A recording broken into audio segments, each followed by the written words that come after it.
Kwa hiyo Tatu Mzuka kokote walipo, natoa onyo, tunahitaji wananchi wa Arusha wawe na usalama. Kama huna kazi nyingine, unategemea kazi ya Tatu Mzuka kwenda kuvamia watu na kupora watu na kujeruhi watu, sio katika mkoa wa Arusha. Tafuta kazi nyingine. Na katika hili namwagiza kamanda wa polisi wa mkoa wa Arusha, OCD, Arusha isiwe sehemu ya Tatu Mzuka. Wafanye kazi zinazostahili kufanywa. Kama ni bodaboda, wafanye kazi za bodaboda.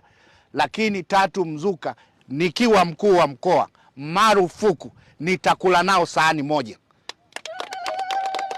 Na nikiongea na maanisha, atakaye jaribu ajaribu. Tunataka usalama. Mkoa huu una watalii, mkoa huu una wageni. Hatutaki sifa mbaya ya kupora watu wanaopita wanatembea.